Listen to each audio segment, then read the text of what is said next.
If you ever feel like you might need someone to remind you who still believes, don't forget I'm not so far from home. Don't forget I'm not so far from home. 'Cause when For week 6 of our Women in Business series, I'm excited to introduce you to Kiran Sahib.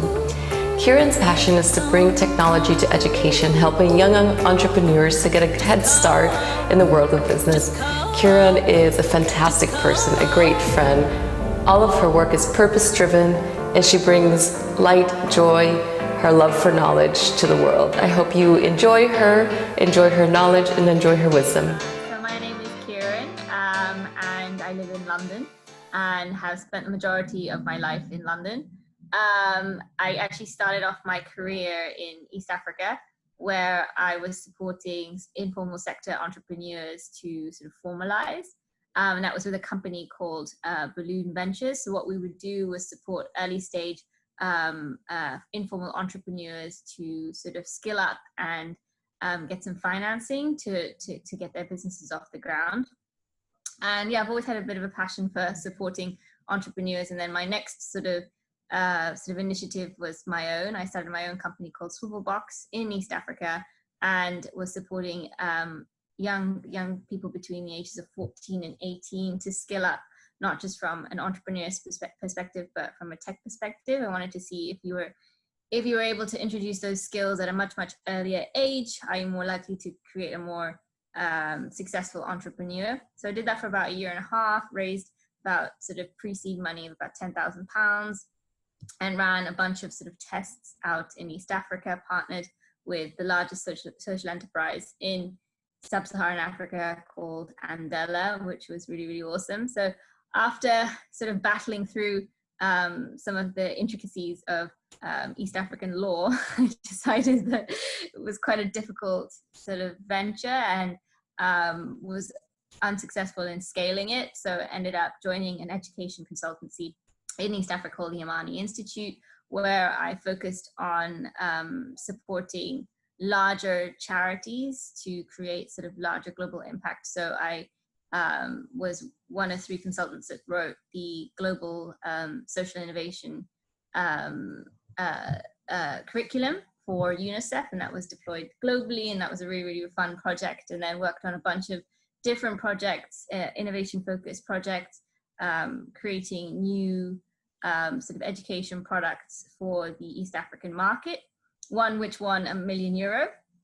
And then now I'm at CIEE with eLab, where I'm sort of launching a international pre-accelerator program to support various people from around the globe to access resources from a startup perspective that would be useful for an early stage entrepreneur. And I've been doing that for the last year and 8 months, which is super exciting. So I guess passion wise, I'm very passionate about supporting the underdog, helping those very early stage people navigate those tough steps at the beginning, helping with sort of product development, testing, creating better revenue models, and just that general sort of coaching to get people off the ground. Wonderful. Wow, that's quite a lot. I love that. So much experience. In your experience, Kiran, what are some roadblocks or pitfalls that you've encountered that new entrepreneurs might look out for?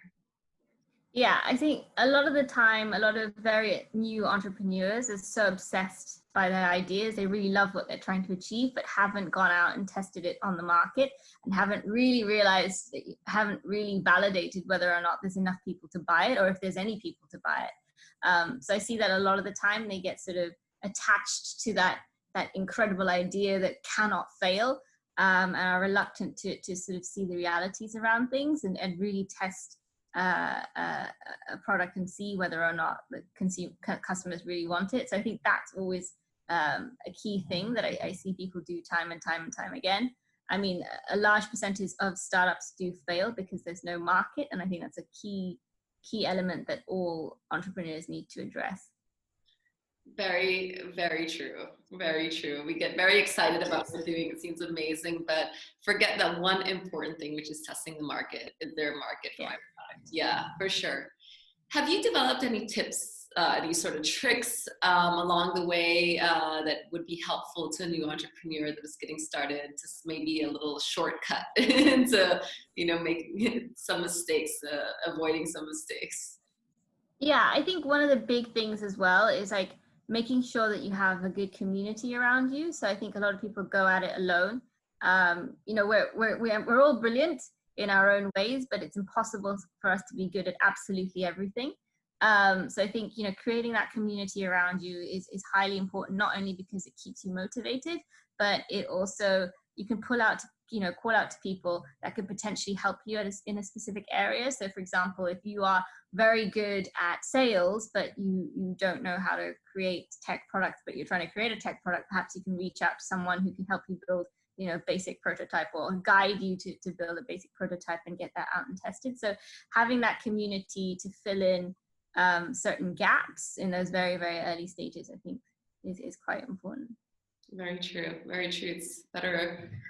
Two heads are better than one, for sure. Exactly. What about one of your biggest challenges of being a woman in business? I think sometimes you are underestimated. So I think that's one of the sort of major challenges that I've noticed, I've had, but also seen other women who are sort of battling this whole entrepreneurship space. There's a lack of trust in how far you're willing to take things, and how hard you're willing to push. So I think that's been something that I've seen time and time again. And also you can see it with, how investment is distributed amongst the various genders. I mean, women account for a very tiny percentage. I think it was 13% the last time I looked, which is quite scary, and a lack of trust in their abilities to actually, follow through and push and build something big. Yeah, I hear that. Hopefully we will, we're growing into a new generation that we won't have to have these conversations distinguishing between women and men in the workforce, and things can, somehow even out a bit. That would be great. Yeah, exactly. And I think there is some changes are starting to happen, which is positive. You can see lots of VCs, etc., popping up around the place that are more, encompassing of for example, diversity VC, or there's VC specifically for women. And there's also more women in positions of power, if you like, who can sort of allocate that money, etc. So that's a big thing. But I think one of the biggest things is just don't give up at the first. Keep going and keep trying and keep pushing, keep standing up. Definitely. If there were something that you could do differently thus far, could you share what that would be with us? Yeah, absolutely. I think just harking back to the last point I made is that I think I gave up too prematurely with Swivelbox. I think that there was legs there. We had achieved a lot in a very short space of time, and when things started to get hard, that started to make me feel quite demoralized, and I shouldn't have just given up too prematurely. I should have kept going. And I think that if I had the right community around me, that would have been beneficial. So, so next time, if I were to try and do that, I would make sure I would have a good supportive community around me that would, when I felt bad and was like, okay, I can't do this anymore. They'd be like, nope, you're going to keep going. And I think, I think that's one of my biggest, the things that I look back and been like, I could have tried more things to keep going on that initiative. That makes a lot of sense. When I had my nonprofit too, it did go as long as it went, because when I was ready to throw in the towel, I had some mentors that were like, no, let's keep going. We were innately going down the wrong road. But a lot of times you only learn sort of, it's a fine line, right, between knowing when to keep going and when you've gone too much and to stop, right? And I feel that becomes intuitive only when you experience it a few times, because when you're young, you're just getting started, maybe a little insecure with your own abilities, and also being a woman and business and like all these things that make us a bit insecure. We either push too long until it's drawn out, or we don't push enough. But it's good. It's something that you learn with experience, and I think we all have to sort of make that mistake or come across this sort of crossing the road sometimes before we get it right. Yeah, I completely agree. On a different note, one thing that you're very proud of your career so far? I guess, one of the things that I'm most proud of is being able to create meaningful sort of experiences for the various entrepreneurs that I've worked with, because I guess I have been in their position, so I can empathize with them quite a lot. And I know how difficult it is when you just feel lost sometimes and you just feel like nothing's going right, etc. And I guess if you haven't been in that position, it's very difficult to empathize. So I think the fact that I can do that means that I can provide a much more meaningful experience for the people on my programs. So for example, then I coach every single person on the CIE programs. We sit down every week for an hour and just talk through programs, talk through problems. So I think that is one thing that I'm really, really proud of, just having just being able to provide that kind of that centering individual for each of these individuals, and just making them feel like they're not going crazy, and then watching them sort of jump into their stretch zones, if you like, and achieving things that they didn't think they could. It's so helpful to have a mentor and a coach. It just is, a little perspective when you're sort of free falling into entrepreneur land, and just having someone that's been there, done it, has some experience, know that there's a process, know the pitfalls. That's just key. That's so key. Yeah. Tell me what your experience thus far has taught you about yourself. Two things, I think. I love new things. Like, I'm very, very enamored by sort of innovation and trying out new things, and that quite excites me. And also that it has to have a sort of social aspect to it. Anything that I do needs to be socially motivated in some way, just because I guess, the older we get, the more we see, and the more we have, I guess, the more we can start to exercise and demonstrate our own, what's the word? Not control, but sort of our authority. Yeah, exactly. Yeah, authority, be like. So we have the ability to change things, and sometimes, we think we don't, but we actually do. And so I'm really sort of trying to harness that a little bit more, and recognize my own power, if that makes sense. Yeah. And sort of push more socially good projects. So yeah, just anything that's new and exciting for sure, and has a good social purpose, and obviously encouraging people to find that social purpose for themselves as well. Wonderful. We talked about some hardships or being a woman in business. Is there any other reoccurring themes that you've encountered as a woman in business? I think it's interesting because I've run a few sort of female focused events, and a lot of the women that come onto sort of the CIE program, for example, have like incredibly talented, super talented, but second guess themselves more so than I would see their male counterparts do, which is a kind of like I guess a confidence thing, which I think that's, it's possibly how we're raised. You know what I mean? We're raised to be these, these perfect little women that don't make any mistakes. Whereas I guess boys can be raised in a slightly different way, where they're encouraged to sort of make mistakes. You see it, you'll be reading a storybook, and there'll be a brother and a sister, and the brother is encouraged to go and jump off things and play and whereas the girl is encouraged to perhaps, be inside and not to hurt herself, etc. So obviously that's a massive generalization, but just just to make a point, I see that as well in the world playground, if you like. Girls are slightly more risk averse. They don't want to make mistakes, and they lack confidence when it comes to trying new things.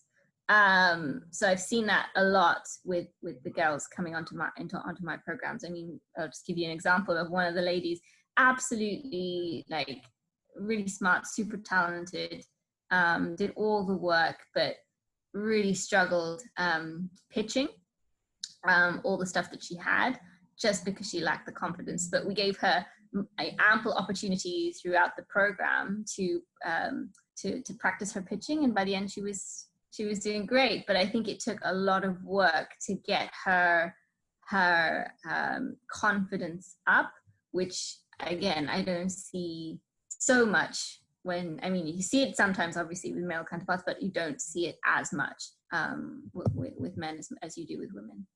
Definitely. I was talking to somebody in another interview who was making the example of also sort of bargaining for salaries. Women, we tend not to do that as much. People know that when a woman goes into the bargaining table for her salary, that she is going to take a pay cut, because we somehow don't feel like we are deserving or capable, or something that is ingrained in us at a very young age before we got into business. And so we end up, probably one of the reasons for the pay gap is that we just don't demand to have that much. We don't feel that worth, which is interesting. So it is, a good thing to know our worth and really go in there feeling like you deserve it. And I think that coaching or something, there should be some preparation for us, particularly, so we can help start sort of closing that gap a little bit as we go into business. Yeah, completely. So if you weren't doing what you're doing today, what would you be doing? That's such a good question. I guess I would, my heart still really would like to sort of work on the project that I was working on prior to my current job, which was sort of Swivelbox and supporting early stage entrepreneurs. But I guess if I was to go really far-fetched and completely out of, a different space, I guess I would love to do something where I'm ensuring that I'm helping people feel balanced. So perhaps a yoga teacher or, running a sort of space to keep people calm and balanced and feeling good, and just reminding them that, it's okay, they are okay, or everything's fine, and it's nothing wrong with you, and you can, you can, this is a nice safe space just to be you and not, worry about anything else. So I guess I think that's something that I would love, perhaps like a little, I don't know, a cafe or a yoga, something, a yoga instructor or something like that. I have an idea for you. So is there something that would have been helpful to you, a tool, a person, something along your journey as an entrepreneur thus far, or as a woman in business? Yeah, I think perhaps having sort of more external mentors. I've already, I kind of have my mum as a mentor, which is great. She's brilliant, but she would always, she always tells you that you're doing really, really great, and that's fine, and that's great. But sometimes you need someone to be a little critical and be like, perhaps you should try this, or, etc. So perhaps having one or two female mentors who I, aspire to be, and perhaps having them just, guide me and nudge me in certain ways. Got it. Wonderful. Tell me about your hope for the future. And this could be in business, in general, personal. What do you hope for? I really hope that we see a lot more female entrepreneurs in the next couple of years, and, creating incredible businesses that are not just great for the economy, but great for people and planet. I mean, I think this crisis right now speaks to that there needs to be a balance between, not just striving for economic benefits, but also making sure that we are addressing all the things that are important. So not just obviously profit, but people and planet as well. But I definitely like to see more and more women sort of dominate that space in the next couple of years. Yeah, me too. I think that there's a lot of space for that. I think we're in the midst of a paradigm shift, and perhaps the working at home and the possibility to work with home will help women to be more included in that space, and still have families and raise their families and raise good individuals, good members of society. It does help if we can raise our own children, right? And the fact that we could work from home might change that a bit. And also the mentality, and more, female centric is more in the sense of more sort of soft and caring and kind, because there can be a way, I think, to make money, to be profitable, to be successful, and also to do well to others in the planet. There is a shift that needs to be made, because we've been told that it's no profit, or you're a non-profit, sort of do-gooder, but you'll never make money. But it feels like it's not accurate, and we just haven't really explored the depth of it. And it almost feels like it might take a bit more like female-centric sort of ways of being and nurturing to make that happen. And I'm hoping that as the world pauses for a moment and we take a breath and like reassess what's important, that we can emerge a little more conscious and maybe do business in a different way. So yeah, I agree with you there. Well, Kirana, we're at the end of our time. I thank you so much for being here and for sharing your insights with us, and to all the women that will hear this and listen to this. It's important. There's a lot of women and young girls that are just getting started and maybe don't have access to mentors or have role models per se. So we hope that your advice and sort of insights will be helpful to them. And thank you very much. Thank you. I had so much fun. Thanks, Tracy, for organizing this. And yeah, if there's any support that, any help that I can provide, any of the women on your platform, happy to share my email address, and, continue with conversations. But yeah, thank you so much for this, Tracy. It was that would be amazing. You're an amazing mentor. I mean, what you do, you're so key to this.